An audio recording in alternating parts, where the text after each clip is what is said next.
Welcome to Still a Nation Live. It's your boy Sanders Tisdale. And I'm James Disappointing Owen. I don't know if can you hear anything. I can hear you. Oh, okay.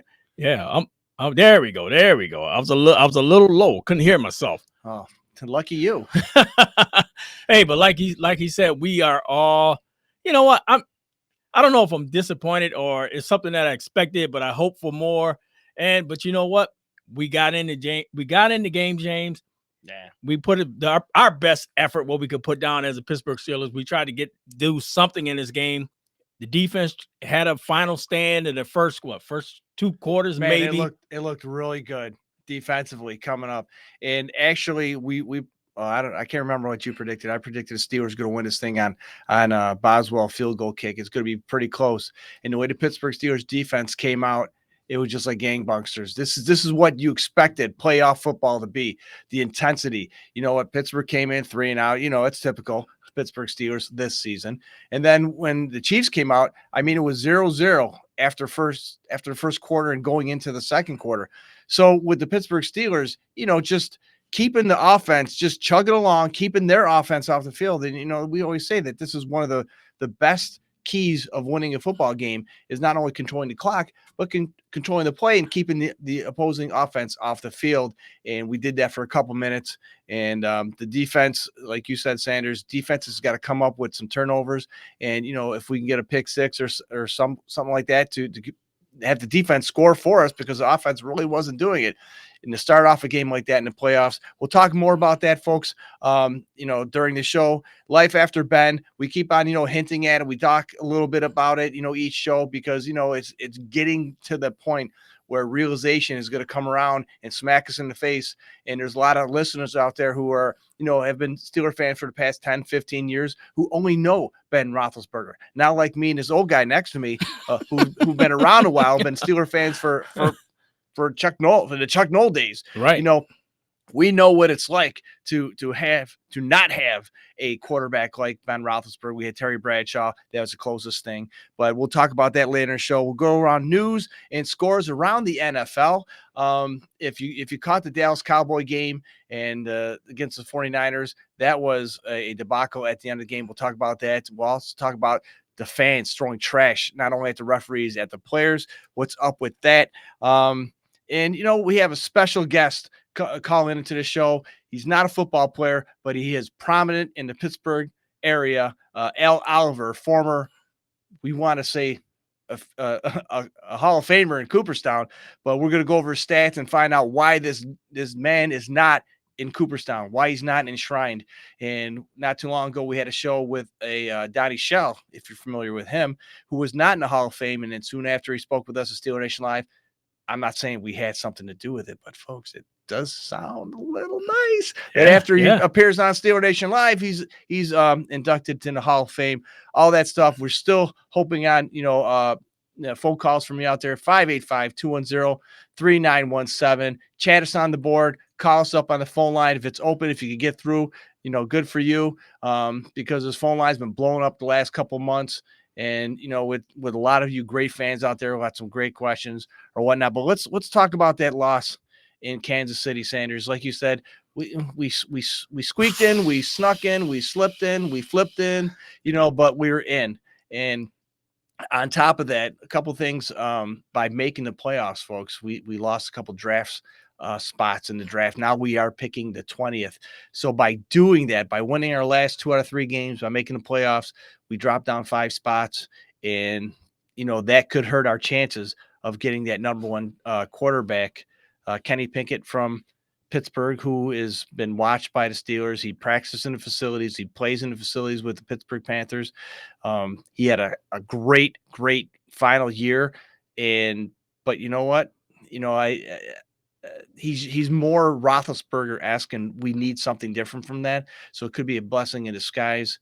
Also, by picking the 20th, Matt Corral from Ole Miss, we kind of probably lost out on him too.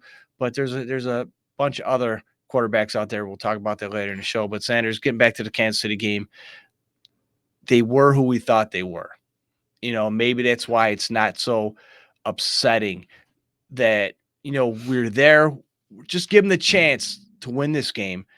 And just having that capability really, offset the total disappointment because we're expected to lose, we lost, but it's still disappointing. Oh yeah, I mean the whole thing was if you're still a fan, like I said, I expected us to lose, but I thought we were going to go out with a dogfight, in which we did come out with a dogfight early on in the game. But the Steelers were game. I mean, T.J. Watt still fighting whole game. T.J. Watt was the first one to score for the Steelers. Actually, I think it was the first quarter score. And if I believe it or not, the Steelers didn't score that many points during the season, the regular season. They were actually ranked offensively like 21st, but they were tied with the New York Football Giants for dead last in points scored, and the Steelers scored first versus the Kansas City Chiefs, and not just scored first. It was a good score. I mean, the defense was playing. The defense came out and played, but the only thing would always happen with the Pittsburgh Steelers is nobody forgets to tell the offense to get off the plane and join the defense out there on the field. Now, James, it was a sombering thing to watch, just to watch our boys out there struggling, trying to keep their, the game afloat, especially playing against Mahomes.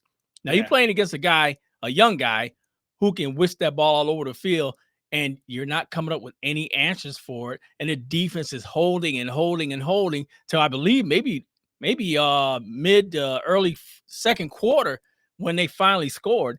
But the thing about it is the offense didn't do anything to help the defense. And here we go again in Pittsburgh, another sombering loss. The Steelers going down. But the thing I liked about it is you got to see some guys out there to see what they contribute for the next season. And, after I seen a couple of scores that we went down by, I think I forgot what the halftime score was in that game, but it wasn't pretty. I think it was 21-7 maybe? I think so. Yeah, 21-7 in that game because they scored a little before half. But the thing that bothers me at 7-7, the Pittsburgh Steelers had a chance, had a good drive going, and guess who can't catch the ball again? I'll put it up here on the screen. You tell me who. So here's 2.2 seconds from snap to pass. You guessed it. 3rd and 2, Steelers driving, 7-7. Deontay Johnson has become a sombering thing for the Steelers, and he does it again. James, what are we going to do with this guy? What are we going to do with Deontay? Well, I think we need to keep him. I mean, granted, yes, at the most unopportune times of these drop passes when he's been clutch pretty much all season. He does his best. He tries, he goes out there. He's the first one to practice, the last one to leave the field. And it's something that has to do mentally. I mean, you can go out there and you could practice, whatever. But when it comes to go time, you gotta take that practice and put it in the game.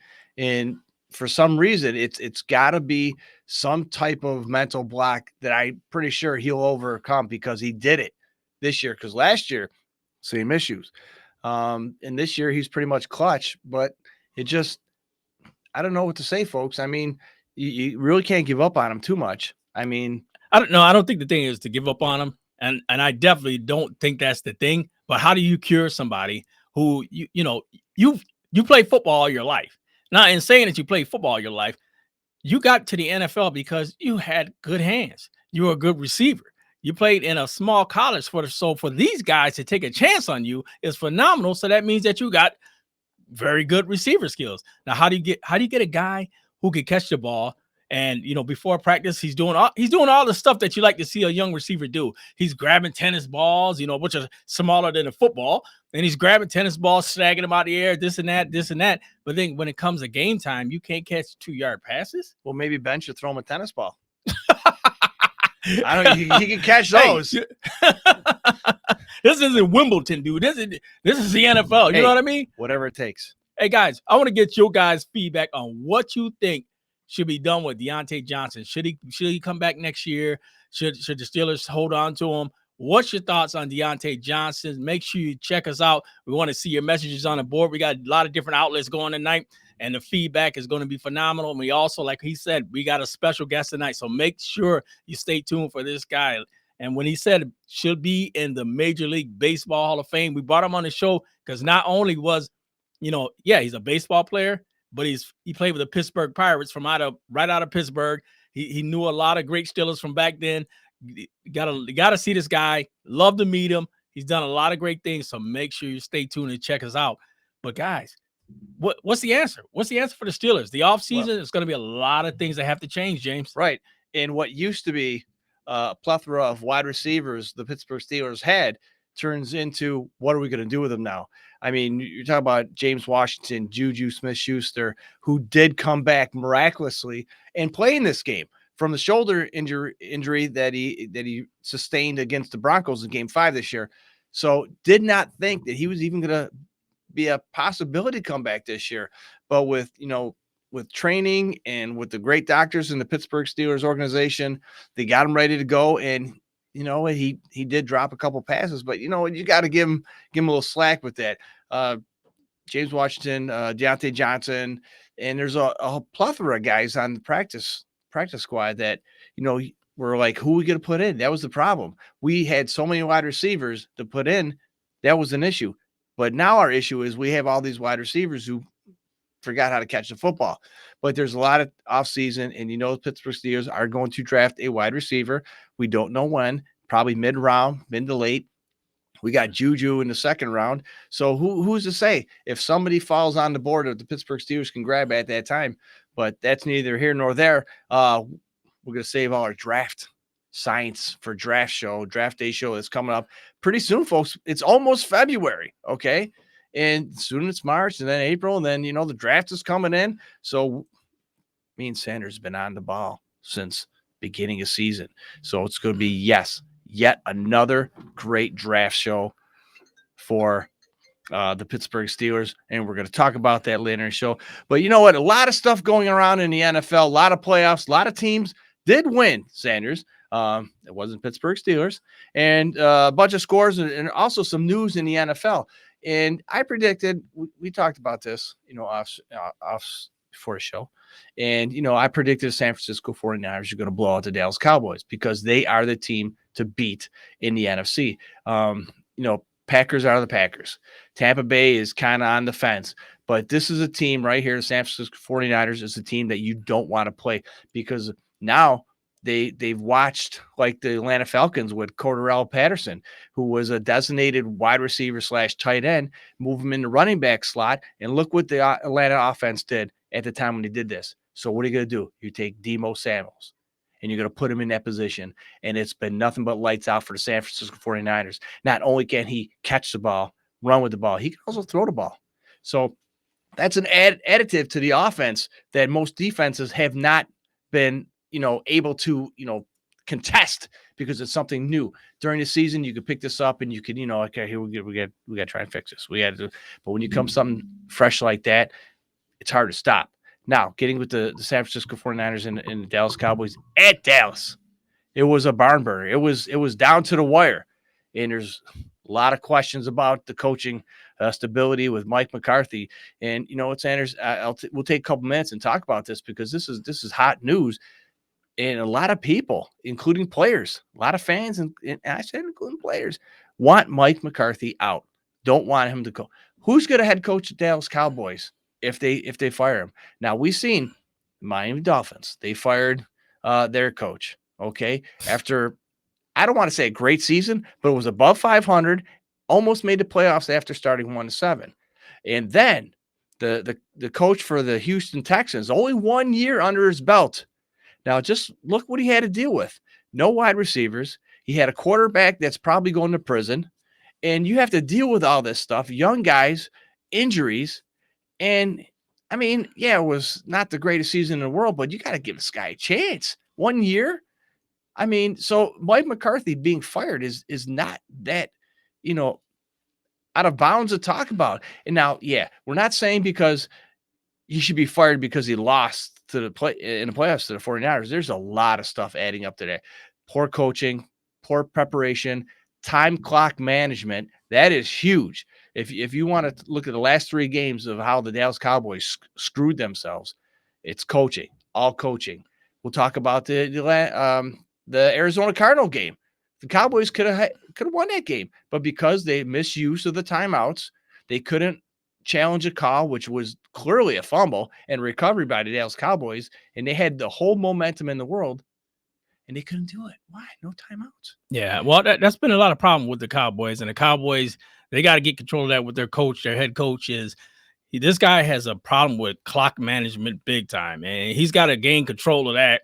And that's what's costing his team, just like you've seen in that last game versus the 49ers. It cost them heavily with the Cowboys not using the clock at the end of the first half correctly and near the end of the game. I mean, it all came down to the Cowboys and the clock management in that game versus the 49ers. But before we go on, I'm going to make sure that we're going to read your text that you put up on the board. And Dimas says, I personally think we need to let him go. And this is when we were talking about Deontay Johnson, excuse me. And he had plenty of opportunities to show what he can do, and he has shown us he is inconsistent with it. Yep. But here's the thing, though. Here's the thing. I hear what she's saying. I hear what she's saying. Or I hear what he's saying. I'm sorry. But the thing about it is that, is that the thing to do? You know what I mean? Who we have left? Now think about this. All right, James Washington, pretty much not going to re-sign him. Juju is pretty much good because we can't afford him. We can, however, are we going to want to? That's another question. Now, James Washington gone, Juju's gone, Deontay Johnson's gone. Who do we have in our receiving core right now as we speak? You're right. You're right. I mean, that's why I said keep him. I said keep him. Yeah, but you could draft, but how do you try to show a guy how to start catching the football again? I mean, he's catching tennis balls on the field, for God's sake. The tennis ball is this big, the football is this big. So yeah, but then again, has it got depth perception with? But then again, you got to add this to it.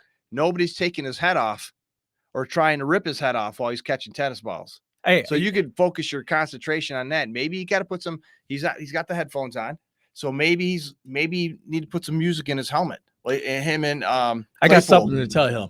This is the NFL. You're gonna always have contact. All right, I got you. So getting back to the 49ers Cowboy game, I mean, I don't want to spend too much time on this, but there's a lot of stuff that went on there. Yeah, he needs to be fired. And number two, why would you call with no timeouts left? You have 14 seconds left on the clock. You've been moving the ball strategically down the field with, I mean, I don't know what the 49ers defense was doing. You know, you don't want to get those guys get in a chance for a Hail Mary, but they're letting him go down 10, 15 yards. Let him go. They're getting out of bounds. There's no sideline coverage. Why are you going to do a quarterback sneak? Or a quarterback draw? Why are you going to do this? And if you're going to do that, you got to have enough sense to get the ball and hand it to the official. The official has to touch the ball. Folks, if you don't understand the rules out there and you don't understand why it took so long, how come they couldn't, snap the ball and spike it, is because the official has to touch the ball.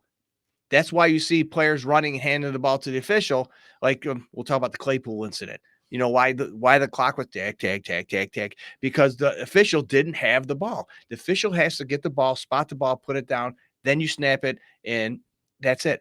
But you even saw the official try knock over Dak, knock over the center to try and get that ball. And this takes time. Tick. The clock was ticking, and then people want to throw stuff at the officials, because they should have thrown stuff at the Cowboys, the coach. Hey, just in case, if any of you guys are wondering about that video, you Cowboy fans out there, and like we said, they were throwing stuff at the officials. Players were down there getting hit with plastic debris. Yep. It wasn't a good look for Cowboy fans. And I talked to one of my friends he was a Cowboy fan offline, and we talked. And generally, when you go to Dallas got a huge stadium.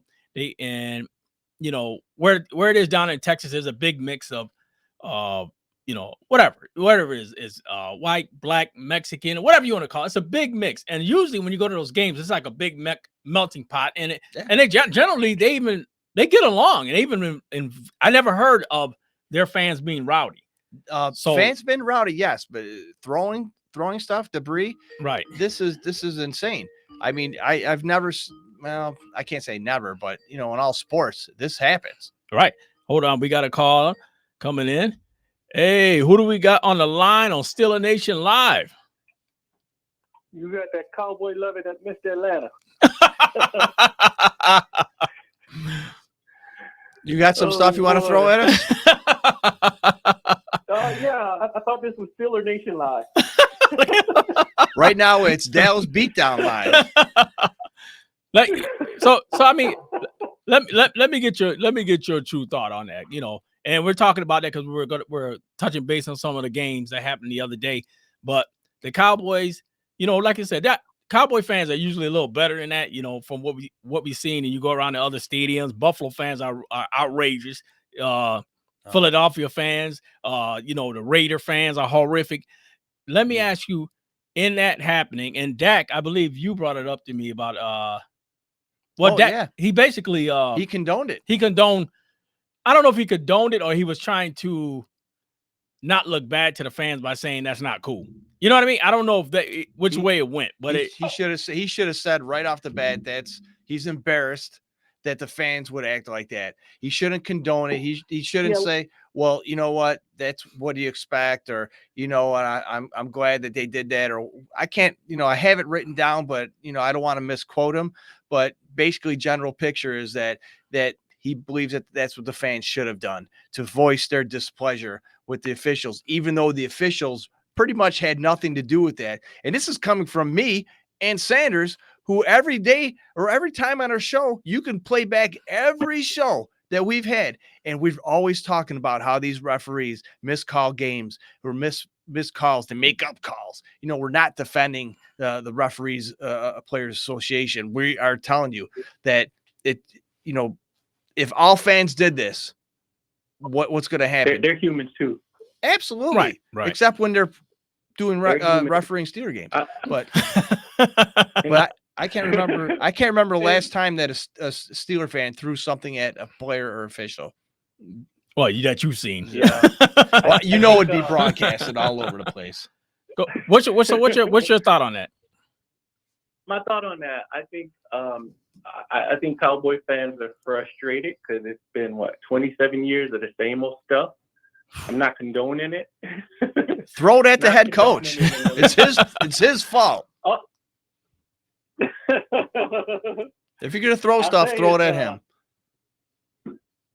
I don't think anything should be thrown. I think we're a bit more classier than that, the fans. But I think they're frustrated of 27 years of the same old stuff.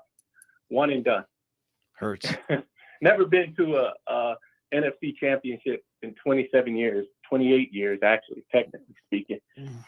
But we get to where we get, and that's it. And I understand the fans' frustration because my phone was being blown up. I was disgusted. I really was disgusted with that performance. I said, here we go, starting the first quarter, just like these other games we lose in, to Denver. Brought back Denver memories, brought back LA Raider memories, Cardinal memories. Ooh. That slow start. And I was like, they're going to try and come back in the fourth quarter, and it's not going to be enough time. Hey, sure enough. Yeah, we got the similar problem, brother. well, Garoppolo tried to give you the game, and you screwed it up. And you know what? Exactly. If the 49ers would have scored on that drive, I predicted a blowout. I really did. It would have been 30 to whatever the score was, 30 to 17 at the point. And that's almost what I predicted as a score. I said it was going to be 34 to 14 or something like that. But yeah. It's I mean, we all know that that's not, something that the fans should do and should not be condoned. But for Dak to run that play and then to basically condone it, it's just it's not a good look. It's not a good look. Well, the play, I think Dak just should have went down a little earlier. and what got me is they said they practiced it, and I was like, you didn't allow the time for the ref to set the ball. You're in the NFL. Yeah, I agree. I agree. All that talk about Claypool screwing around, doing his dance and stuff like that, not giving the ball to the official. All them Cowboy fans out there, get rid of Claypool and then their man turns around and does the same thing. It just it doesn't make sense. Well, let me ask you this now. Since we know that you guys lost to the 49ers, we lost to the Kansas City Chiefs.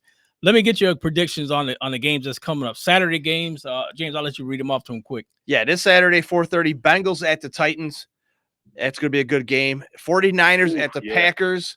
That's the 8:00 game. That's this Saturday. You got to go through Lambeau to get to where you're going. Oh, yeah. And I tell you, it's a deep freeze down there. Sunday, Rams at the Bucks.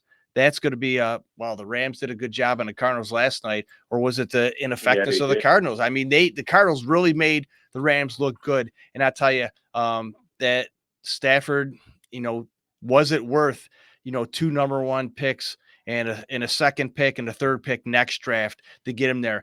I tell you what, the pressure is, I don't know what they're talking about. The pressure's on the head coach of the Rams. It's all on Stafford, because now he's in that position where if he doesn't produce, all those draft picks are out the window. And then the nightcapper, 6:30, Bills at Chief. It's a rematch. If you remember earlier in October, where the Bills went to the Kansas City and put a beat down on them, 38-20. I don't see that happening in this time around, because they were without, I believe, Tyreek Hill, and Kelsey wasn't playing. So it's going to be a different atmosphere in Kansas City. And, they had a nice practice game the other night against the Steelers. And so I think they'll be ready for the Bills. What do you think about that with the Bills and the Chiefs? The Bills and the Chiefs. I think all these matchups are going to be fantastic, and really they can go. I just believe they'll go either way. But the Chiefs. I don't know. Josh Allen looked amazing, man. He was 7 for 7 in this series, going down scoring touchdowns. And if he can keep that up, and a lot of people don't understand. Off the field. Yeah, a lot of people don't understand. The team that they played was the New England Patriots. It wasn't the Pittsburgh Steelers. It wasn't like a Chicago Bear team. This was a legitimate team that Bill Belichick created. They were in the playoffs because they deserved to be there. So for the Buffalo Bills to play the New England Patriots the way they did, it was a great task for the Buffalo Bills, and good for them. Hey, Kenzo. Yeah, it was. Hey, sorry, man. Not to cut sir. you off, but like I said, we got this call coming in as well. They coming in hot and fast, brother. But if you get a time before we get off tonight, give me a call or put your message on the board, because I'm gonna see who you think we should be the winner, brother. Yeah, because I want to talk about Nick already, man. Oh, you got it, brother. We'll put it on the board. I'm ready. All right, brother. Good one. Keep it up. Hey, you know what? I think we have our legend on the line. I'm going to give him the introduction that he deserves. 18 years in professional baseball, a batting average of .303, 2,743 hits, 219 home runs, 1,326 runs batted in. This man played 9 years as a Pittsburgh Pirate. He's also been with the Texas Rangers, the Montreal Expos, San Francisco Giants. I mean, it goes down the list. How in the heck could this man not be in the Hall of Fame? Oh, and don't let me forget, Philadelphia Phillies, Los Angeles Dodgers, and the Toronto Blue Jays. And not just that, this man retired probably around, I think, 85, but he won a batting. I think it was a batting title in 1982. Author and a professional speaker. And you know what? He's a big Steeler fan. We welcome to Steeler Nation Live, Al Oliver. What is up, brother? How you doing tonight on Steeler Nation Live? Man, everything is in order.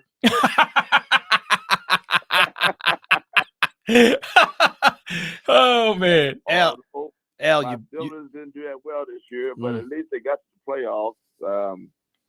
So that kind of completed their season, because no one expected them to even make it to the playoffs. But almost by default, they got there. And so they did have a successful season. Now, I remember your heyday back in Pittsburgh. I remember when the Pittsburgh Steelers in the early 70s and the Pittsburgh Pirates were both going to championships. I remember how the Pittsburgh Steelers backed you guys up and how you backed them up. And that's talk about That's what a city is all about. That's when you get the love. It's not just about one sport. It's about being together as a city and representing and standing up for each other. You don't see that too much often these days. But I remember those days, man, back Willie Stargell, Dave Parker, back in the glory days of Three Rivers Stadium. So you were there. Al, talk us through it. Well, I'll tell you what, I was called to the big leagues in 1968. Oh. I was playing AAA baseball in Columbus, Ohio, which was in the International League at that time. And that also included the Rochester Red Wings, too, because at that time, they were the Baltimore Orioles AAA team. I don't know what team they're under now. But Minnesota Twins. Yeah. The Twins now. You know what? I think I'm wrong. Yeah, you probably are wrong. You mean the team from out of Rochester? Yeah. You did the Red Wings. Yeah, you did play for the Rochester Red Wings. I played against them. Yeah. Yeah. Yep. And I was at Columbus, Ohio at that time. And so at the end of that season, toward the end of the season, the Pirates called me up and to the major leagues. And, I joined a great Washington upcoming Nationals. team that had great players. We had a lot of young players who were called up at the same time, like myself and Richie Hebner, Manny Sanguin, Dave Cash. We had a lot of young players, Bob Robertson, and that was what we call the baby bucks. And what happened was we just combined perfectly with Roberto Clemente and Willie Stargell. And so we had just as much confidence in ourselves as those two stars had confidence in themselves. So the confidence that we had was unbelievable. And my first full year was 1969. And then, of course, the following year, 1970, is when we won our first divisional championship. And from then on, I was very fortunate to have played in 5 divisional championships while I was with Pittsburgh. And like you said before, at that time, the Steelers were starting to win too. Because in 69 is when Joe Green came to the Steelers. That's it, Al. Speak it up, brother. Speak it into existence, brother. And the thing about the Steelers it seemed like every time they drafted a player, he was a Hall of Fame caliber player. They had almost a whole team full of Hall of Famers, and Steel Curtin and all those guys, and Franco and Rocky Bleier and Terry Bradshaw and all those guys. And, they just had an outstanding team. And that's why they called Pittsburgh at that time the city of champions. Yeah, exactly. Yeah. Even Tony Dorsett was at Pitt. Yeah, he was. At that time. Yep. Dan Marino was a Pitt too. Yes, he was. And so we had some great teams and some great players. It was a great city to play in. The fans enjoyed watching us, and we could not have asked for better fans in Pittsburgh at that time because we did put out and we did win. You sure did. Yeah. One thing too I want to ask you about, Al, is the fact that one of the things that people don't realize, and it's Black History Month in February, but this is a little early, but you guys were on September 1st, 1971, you were the first Major League Baseball franchise to fill the starting lineup that consisted of Black and Latino, nothing but Black and Latino players. That was historic. The 9 players you had on your lineup, Rennie Stinnett, Gene Clowes. Sorry, I ain't got my glasses on. Roberto Clemente, Willie Stargell, Manning. You can say that name better than I can. Sanguillen, Dave Cash, Al Oliver, Jackie Hernandez, and Doc Ellis. Dude, this was historic, and I believe they just celebrated this just recently. Yes, what they did, just a week before that, they brought back our whole 1971 team because we had won the World Championship that year also against Baltimore. And a week later, they brought the minority players back and honored those players. And unfortunately, of those 9 players that started September the 1st, we only have 4 that are still living. Wow. Which is unbelievable. Wow. Because we had a young team back then. Yeah, exactly. And so, we've lost quite a few. And of course, Roberto was the first one to go. And of course, most of us know how that went down. He was killed in a plane crash, making sure that. Yeah. And he was that type of guy that he heard that the goods were not being sent to the proper people. So he took it upon himself to go over there to see that the proper people would receive the goods that they should. And as the plane took off, New Year's Eve, leading into 1973, the plane crashed. And it was one of the most devastating things that could have happened, not only to the players, but to the city of Pittsburgh and to the baseball world. It was awful. Yeah, it was tragic. Yeah, when you go through something like that, and like you said, it's a good time to rejoice, but when you reflect on things that happen like that to players and guys that you knew and played with, that really touches the heart. But one of the other, it did. And you guys who are out there listening to this, and Al, we got a video you wrote on the screen. I know you can't see it because you're over the phone, but guy, I'm telling you, Good looking you guys, guy. Good looking guy. You hear him over here, Al? Scoop. At least, one thing about us, I'll take it as a compliment. We didn't have too many ugly guys. Oh man! That we could do, we could dress. We were probably the best dressed team in Major League Baseball. Oh, well, let me ask you this. I think I know where you're going. Yep, because great minds think alike, Sanders. All right, now we had a show where we had Frenchie Fuqua on our show. Now you know who French is, right? Yes, I do. So part of the Immaculate Reception, just for some of you guys. So who was styling it more back in the day, the Pirates or the Steelers? Now we know how the Steelers were dressing back then. How about them Pirates? I have to say that we had the edge. Oh boy! Yeah. We're gonna get Frenchie back on the show, and we're gonna ask him. Well, see what it was. The Steelers were more flamboyant. Mm-hmm. Like Fritchie had the goldfish. Yep. You're right. Sure he did. That's what he said. Yep. He was always. We didn't have anybody that had the goldfish in their shoes. But both teams dressed well. I mean, we took a lot of pride, not only on the field, but off the field just as well. We had to represent the city of Pittsburgh well. Absolutely. In which we did. You did. Now, guys, I just wanted to make sure everybody gets the recognition of what I'm trying to say. This guy, you look at his numbers, and these numbers, what I see on this paper, what I'm reading, looks like Hall of Fame numbers. Batting average of 303, hits 2,743, home runs 219, runs batted in 1,326.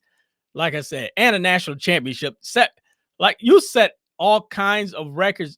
Scoop, I'm sitting here and I'm flabbergasted because I talked to my partner, a little before the show, and he said, "What? You know what? I looked over his numbers, and I'm like, how's he not in?" Yeah, I'm a baseball guy, Al. Yeah, and I'm sorry, I'm a diehard Yankee fan. However, I do have some love for Pittsburgh because not too long ago, my son, at the age of 15, had a tryout with the Pittsburgh Pirates as a pitcher, and they took care of us. It was a great experience, very surreal experience being a dad and having your son go through the process like this. Unfortunately, he was not signed, right. But just given the fact that, and since that day, I've always liked Pittsburgh, the Pirates, in the back of my mind because of nostalgia, the history that the Pirates have. almost as glorious as the New York Yankees. However, just being, with another organization like that, it opened my eyes to how great this city of Pittsburgh actually is, and the organization of the Pittsburgh Pirates. It was just phenomenal, because when you get one-sided, you don't really open or one-minded. You don't open your mind to other organizations, and the Pittsburgh Pirates have been in my heart ever since that day. So, talk about Roberto Clemente. He's got a bridge in Pittsburgh, and you know as well as I do, Al, there's a lot of flipping bridges in Pittsburgh. Your name needs to be on one of them bridges. I tell you, that would be like one of the most ultimate honors. The man should be in Cooperstown. He should be in Cooper. That's no crazy. Question. That's not a question, Sanders. That is absolutely not a question. But to have a bridge, have a bridge, that'd be nice. That's the question that I have to answer. Everywhere I go, someone always asks me, when and why, as far as the Hall of Fame, am I not? And so, the only thing that I can tell them, without going into a long story, because it is somewhat of a long story and it's an unfair story to me or toward me. But the fact of the matter is, what I just tell the fans this, I just thank the fans for respecting my career, in which baseball did not. Yeah, I hear you. So that's the best way that I can put it. And the one good thing about it is, a lot of people say, well, if that had been me, I would be angry, have this hatred, evil, but that's not in me. It never was, because two things. I know what I did. I know who I am. And I could have played a lot longer, 4 or 5 years longer, if baseball collusion had not stepped in after the 1985 season, is when they stopped signing certain players, and I happened to be one of them. So I went home. So that was fine with me, because I'm the type of person, if they don't want to be bothered with me, then that's fine. That's their problem. I have to move on with my life. Which I have. Yeah. Well, here's a side note, Al, and me and Sanders talked about this earlier. We talk a lot. I don't know why, but we do. There's this gentleman that we had. There's a gentleman we had on our show not too long ago, and you probably heard this guy before. His name's Donnie Shell. Oh yeah, for the Steelers, right? So he was on our show before he was inducted to the Hall of Fame. Now, I'm not saying, Pittsburgh Steeler Nation Live is going to put you in Cooperstown, but I tell you what, Al, it's kind of, if you think about it, not too long after his show and how we produced or how we put out that, why is this man not into the Hall? Why is he not in Canton? And not too long after that, Al, he's enshrined in Canton.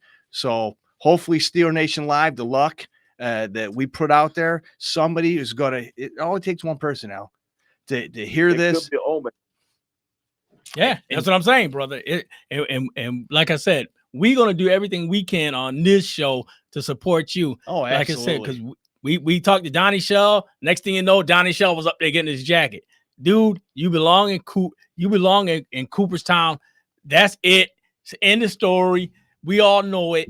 And you guys out there who love baseball and you love vote and get this guy where he belongs. And also, Al, I want to talk about a book that you wrote. I remember that, a book that you wrote, Life's a Hit. I believe that's the name of it. You could tell us a little bit more about your book out there. So you guys out there, if you're looking for a good read, you got to check this out. So Al, I'll let you do a little talk on that. I believe it's Life's a Hit, Don't Strike Out. That was it. Right. I don't know how I came up with that title, but it was a perfect title for what I do. I do a lot of motivational speaking, and Life's a Hit. It applies when I travel and I speak. I don't only just talk about sports. I talk about life. And when I add "Don't Strike Out," that means that what we have to do as people, we have to put our best foot forward and do the things that we are supposed to do as people to make our society a much better society in which to live in. And in order to do that, You got to go to the plate. I've never seen anybody yet that went to the plate or who did not go to the plate and got a hit. You got to go to the plate to get a hit. So in other words, you got to step forward and take your spot and give it a shot, whether it works or not. There you go. You may not get hit every time. He's a but at poet and least you did know it. You did your job. Hey, see, that's what it's all about, man. And that's what I love about you. Like I said, you're not one of them guys that say, you know what, I'm bitter, I'm this and that or whatever, because no, you just keep it moving and not just keep it moving. You keep it moving in positive directions. Like I said, you're a motivational speaker, an author, and you've done a lot of great things, and the respect needs to be given to you and shown to you. So I'm going to make sure that we get it out as much as we can on the show, brother, and the appreciation and love that we have for you is going to expound from this show. But Al, one thing before you go, we got what we call the blitz. And what we do is we put people through, we ask you like, I think it's about 6 questions. Just ask you 6 questions. They're just off the tough questions. See what you come up with the first thing out of your head. And you know what? And that's it, brother. But also what we want to do is we want to make sure that we get your contact information. So if anybody, I don't know if you have any social media things out there or ways people can probably request you for speaking or, you know, author engagements. Go ahead. I'm sorry, brother. I do have a website. Okay. What's the website you have? Just go to www.aloliver and that'll take you right to the site. Okay. Beautiful. All right. I'll put it up there as well. Yep. So go ahead. I'll let James. Okay. I'll start it off then. All right. Here we go. You ready, Al? Ready. All right. Al, what is the best advice ever given to you? Best advice that was ever given to me was from my dad. He said, son, get your rest and stay out of the streets. That's it. That's good. There you go. You know what? As small advice as that is, that speaks volumes, and it does. Yeah. How about this he one? told me that in the 4th grade. That's a man who's looking out for you, brother. Now, Al. That's right. Now, Al, if you could have one do-over in life, what would that be and why? One do-over in life. What I would like to have happened is that baseball would have allowed me and my ability to dictate how long I would have played. I like that. You know what? Let me ask you this, just real quick. How long do you say you think you could have probably won another 4 or 5 years, maybe? I mean, because you stopped playing at 85. You stopped playing at 85, and you won that batting. You won that batting title in 82. Yeah, and that was already like what? I don't know how many years you've been playing since 68. So wow. You know what I mean? And you won that at 82. Well, I was in great condition, see, and I could have easily have DH'd. Sure, just like Paul Molitor. That happens all the time. Absolutely. And you could plug and play once in a while. And so as far as DH, and I could have done that easily every day for 4 or 5 more years, the condition that I was in. Nice. Right. I think Al is over here, saying, you know what, I was a physical specimen, trying to embarrass us, man. I think he's hitting on something. All right, Al, here's another one. What is your favorite late night snack? We all got them, Al. What is it? My favorite midnight snack was my daughter turned me on to the skinny popcorn.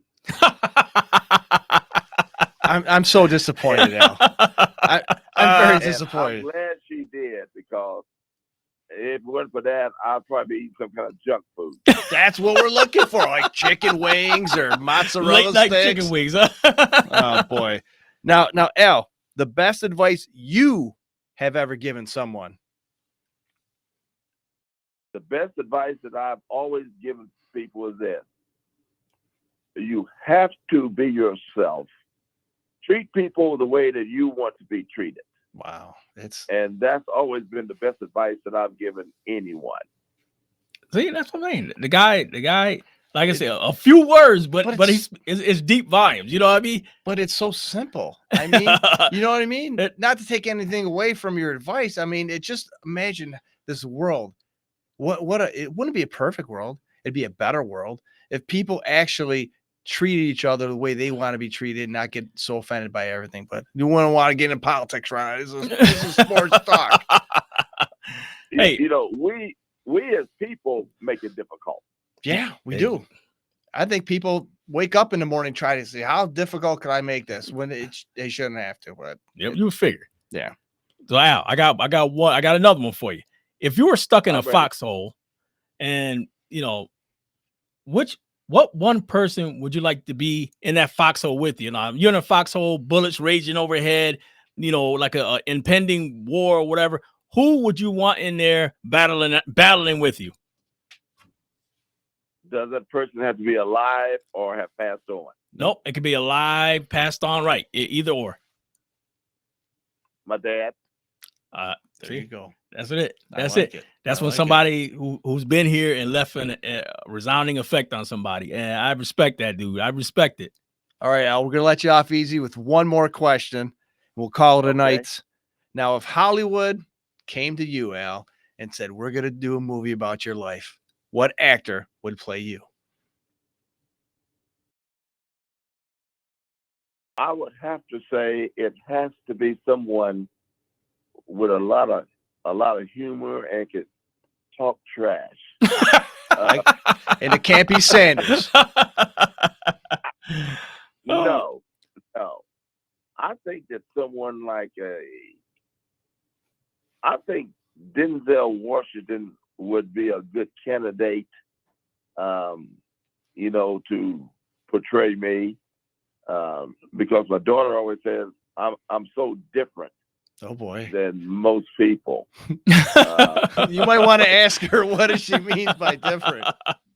Because I get called that by my kids. It's not good. Yeah. But perfect. Somebody who is always positive all the time. You know what? But that's a good question. I would have you pegged as a Will Smith. A Will Smith? Okay. Yeah. A Will Smith. I can see a Will. He must have been looking at your 68 picture there, brother. I did like the sideburns you had there, you know. Now remember who said that, Al? I said the good looking, and he's making fun of your pork chops there. Hey, I still got them too. Hey, if it works, stick with it, right, Al? That's my brother. Oh man, what an honor! What an honor to have, folks. If you're just tuning in, this is Al Oliver. Yes. It should be in Cooperstown right now. If you're a baseball fan, I know this is somewhat of a football show. It's a sports show. It has to do a lot with Pittsburgh and the Pittsburgh area. Al Oliver played many years with the Pittsburgh Pirates back in the heyday, back in the championship days with the Willie Parker, Willie Stargell, Dave Parker, the whole gang. They won championships like the Pittsburgh Steelers did in Three River Stadium. This is Al Oliver. Oh yeah, and also, guys, make sure you check out Al. He's got a book out there, Life's a Hit, Don't Strike Out. Mm-hmm. You know, check this man out. This guy's very knowledgeable. He's a requested speaker. This is what you got to have on your show. Al Oliver, one of the greats out there. Cooperstown's where it's at, brother. One day I would love to, maybe over the summer when we're doing one of our shows and we bring in just other sport figures, I would love you to come back so we can do like a whole episode on you, brother, if you don't mind. But if you have time over the summer, because I know how we rip and run over the summer, you know what I mean? So we'd love to have you back, brother. Hey, it would be a pleasure. And once you get inducted, we'll definitely have you back on if it's sooner than that. Exactly. Well, if I'm inducted now, you know we got to talk. Wait. Hey, you're a motivational speaker, right? Not this if stuff. Yeah. When? How about that? When you get inducted. Exactly. Me and Sanders want to be there because we're a hop, skip, and a jump from Cooperstown, from where we're at. So when you get inducted, we would love to meet you and love to be there when you get enshrined. That sounds good to me. Sounds like a date. All right, Al. Hey, brother, take care of yourself, brother, and we'll see you soon on the show over the summer, hopefully sometime, brother, and much appreciated and loved you. You're one of the best, brother. And you guys take care. All right. Talk to you soon, Al. Wow. Hey, guys, what did I tell you? What did I tell you? This guy is Steeler Nation phenomenal. This guy Steeler is Nation phenomenal. live. Like I told you, he does it all. So you know what? A lot of things going on. Actually, we got another call coming in, so I'm gonna try to grab that one as well. That went to voicemail. So we'll keep the show rolling, keep it rolling. Guys, make sure you check him out. This is on a real tip. This is a guy that should be in the baseball, hall. So yeah, check him out. So we got that call coming back in. So welcome to Steeler Nation Live. Who do we have on the line? This is Eddie Harris. Ed, what's up, brother? Eddie Harris, we see on the chat board. What is going on, brother? Hey, what is going on, man? That was a great interview with Al. Definitely appreciate that more than anything, and that was awesome. Y'all did an awesome job in representing the city of Pittsburgh. Oh, dude! And even though I'm a New York Giants fan,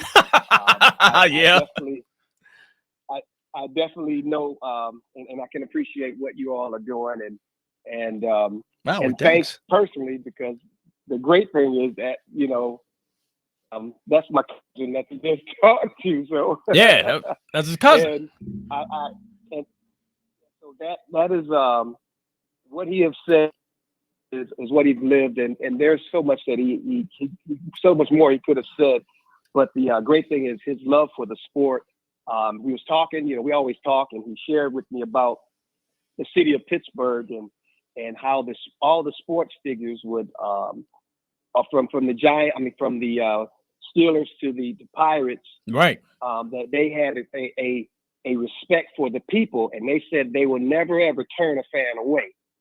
Right. And that was their mentality from now, and that actually it still is. But even though Ben didn't do that, but we talk about that another time.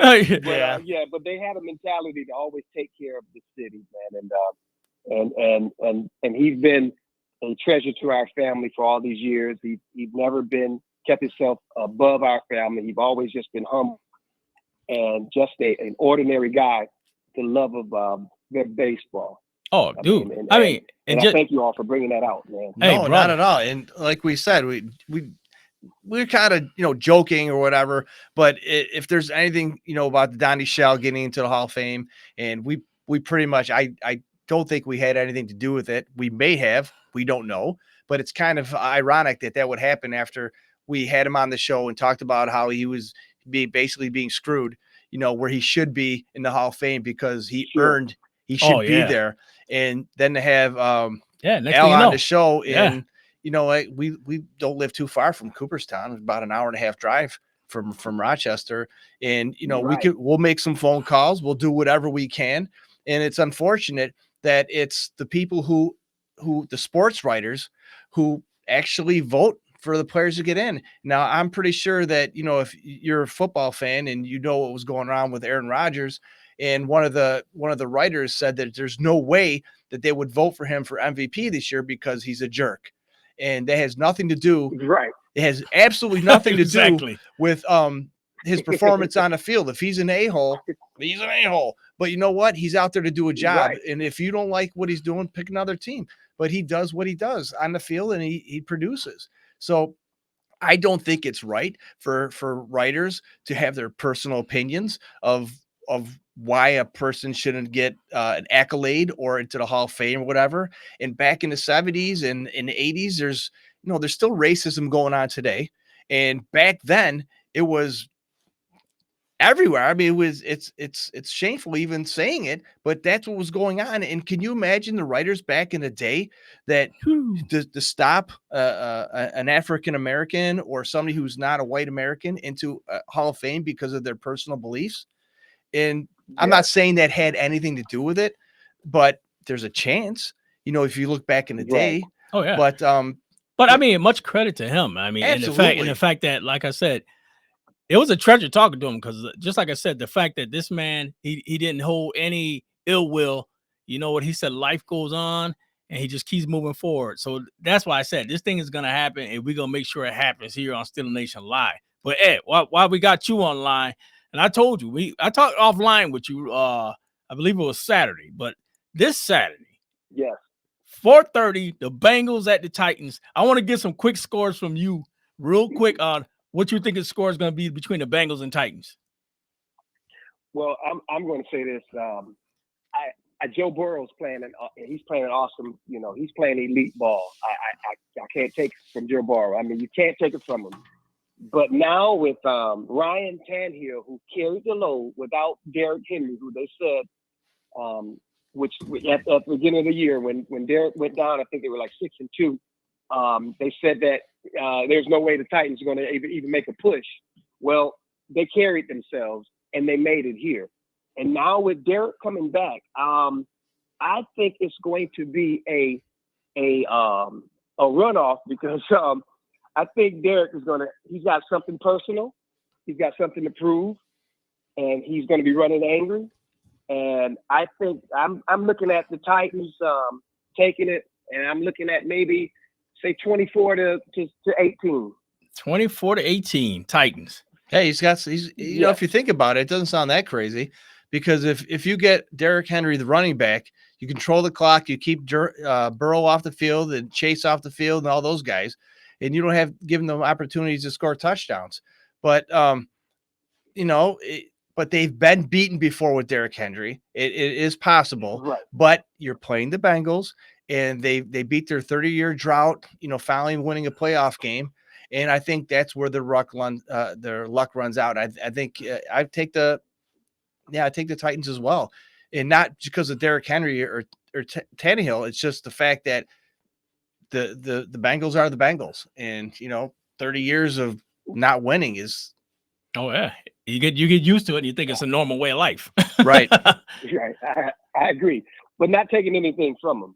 But I think the Titans is going to do a number on Joe Burrow. They whatever these stunts they're going to have to try. They're going to have to mix it up. They really want to mix up the defense to confuse them. Right, and when they confuse them, they're in Tennessee too, so it's not like they got to go into the jungle. So yeah, right. Yeah, Ed, I want to get these other three quick picks in with you real quick because we got some calls behind you. But 49ers at Packers. Aaron Rodgers. No one's gonna. I don't see 49ers. I think 49ers they ended their Cinderella trip. They've been dancing on a fine line, and I think this is where they ended. And I'm looking at Aaron lighting up the 49ers and maybe I'll say 30 to 24. Man. Yeah, I like the Pack. I like the Packers as well. The 49ers have beaten Green Bay in Green Bay in regular season, but it's not playoff. And Aaron Rodgers and the Packers are a different team in the playoffs. So I do think that San Francisco is not a team that I would want to play. And I've said this, many times on a couple different shows. They have so much that they can bring to the table, but you got to go through Green Bay. You got to do it in the playoffs. And Aaron Rodgers, probably maybe his last year in Green Bay, he's got something to prove. And he's going to win one more Super Bowl before it comes to the Pittsburgh Steelers next year. Just saying. I like that. Hey, he's reaching. Hey, it's a good reach, though. Okay. Or the Giants. Oh, you're right. You see how he snuck that in there? Yeah, Sanders, you have a better shot going to the Giants than he does. All right. Yeah, we got Sunday Rams at Bucks, 3:00 game. All right. So now here's where I'm going to shift because I believe the Rams defense are going to hold Brady, and here's where you're gonna. I think they're going to step up. That Rams defense they're going to step up this year and hold Brady, and it's going to be a quote unquote upset, but it's really not an upset. So if we can keep the referees out of the game, right. I'm taking Rams. I'm taking Rams. With a maybe about 18 or maybe to 14. It's not going to be a high scoring game. Okay. I think there's going to be a defensive stand in this game that we haven't seen from the Rams, and hopefully they come out on top. So I'm looking for the Rams. Well, I think the Rams defensively have two players, Donaldson and Ramsey. So I don't really think they have too many other prominent players on defense that's going to ruffle Brady and the Gronk. Well, now you know need pressure. That's all you need. Well, they're down in Tampa, Right? Okay, and the referees will be there, and it is Tom Brady, and it is the playoffs. So you got to go with your head, not your heart. You got to go with the Buccaneers. You say the Bucks? I say the Bucks because it is, like I said, playoffs. It is Tom Brady, and he does have his little safety blanket, the Gronk, and they have established somewhat of a running game. But like you said, Sanders, if you get Brady in a tizzy and you get pressure on him, the chances you winning are going to be good because they have a bunch of losses. The Tampa Bay Buccaneers do have some losses, but it is playoffs, so you really can't go against Brady in the playoffs, especially with the refs in the pocket. So I think the Bucs are going to win this one too at home. All right, Ed, I got one more for you. 6:30 Sunday night, the Buffalo Bills at the Chiefs in Arrowhead. Here's the game. Oh, boy. To me will be the game. This is the game. I kid you not. This is probably going to be the best one we see. The way Josh Allen is playing, and I know, he played a excellent team, just like you said earlier. It wasn't, this is Bill Belichick's team.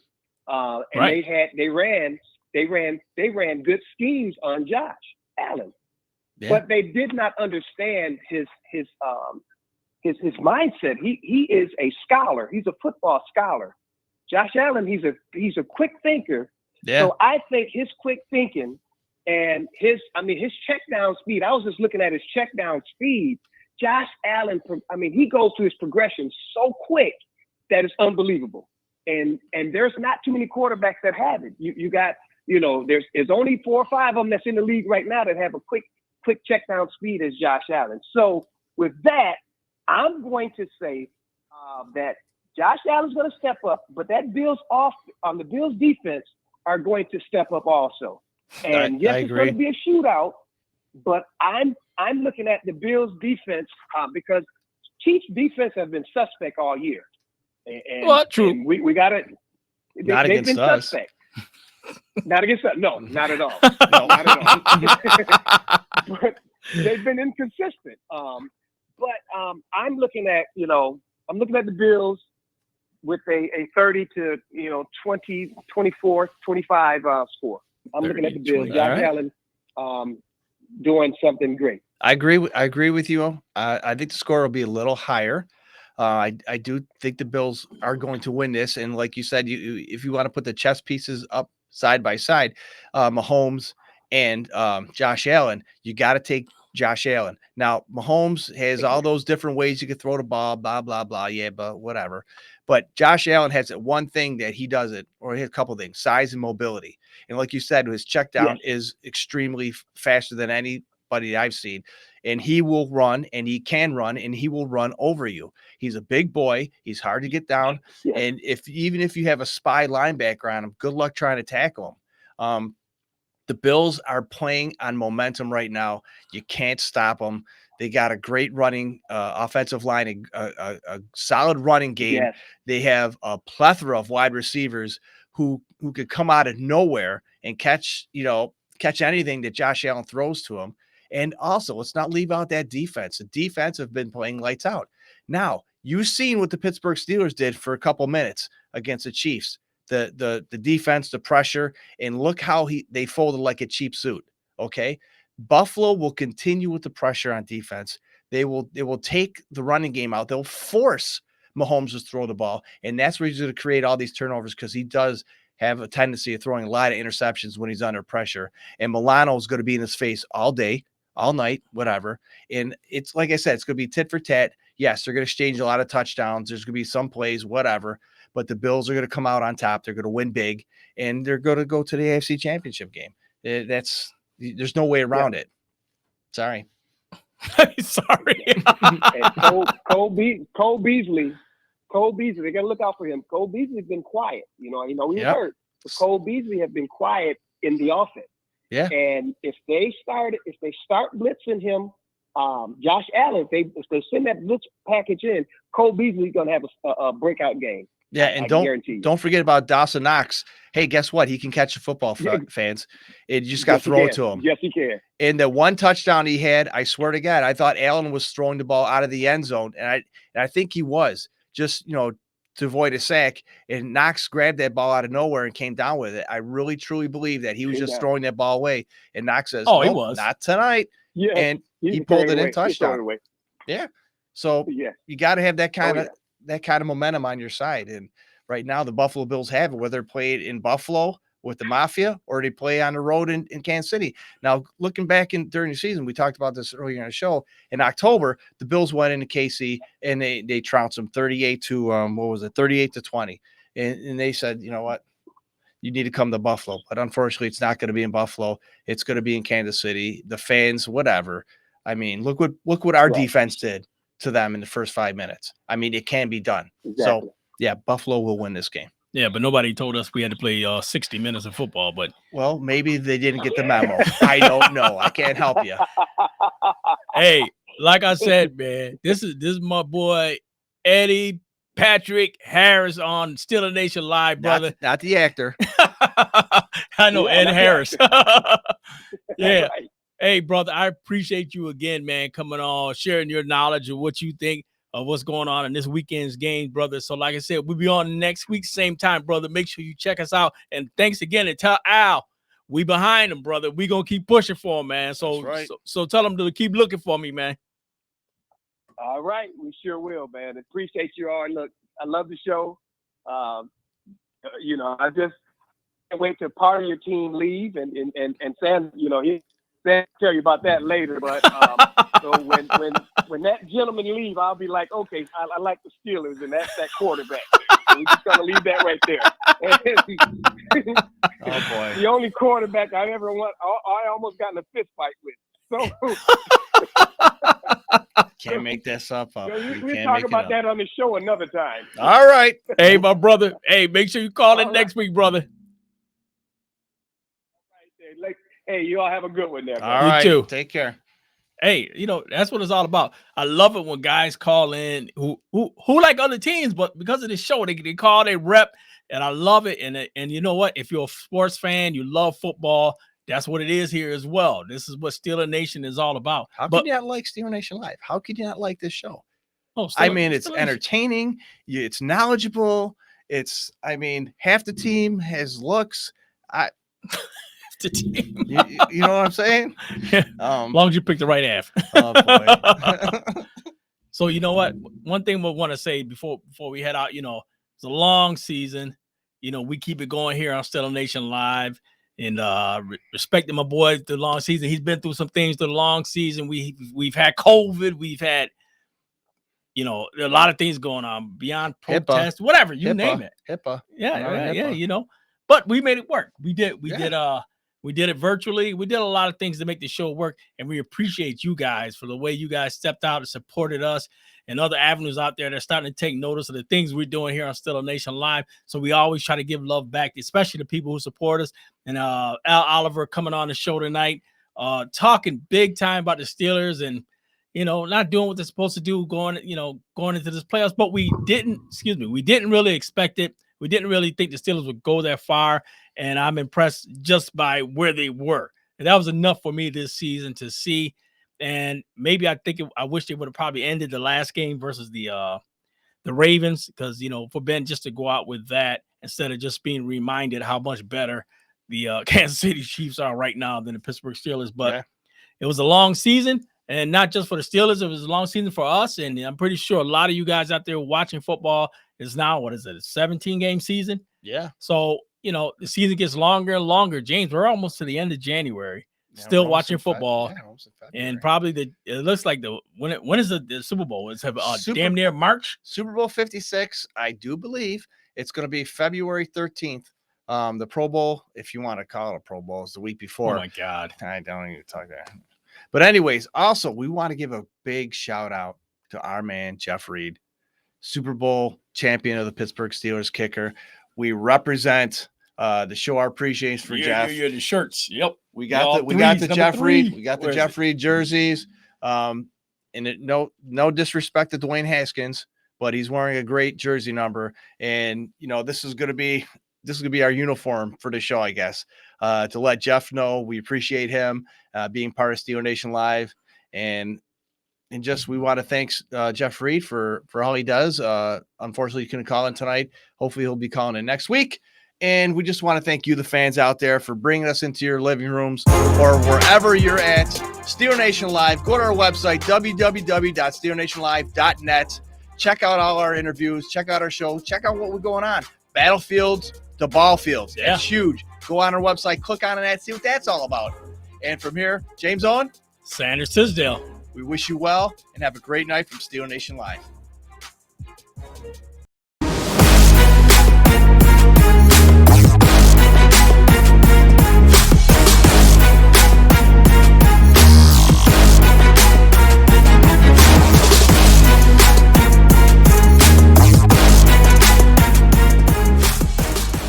Huh? He said, great show, gentlemen. Who's you calling gentlemen?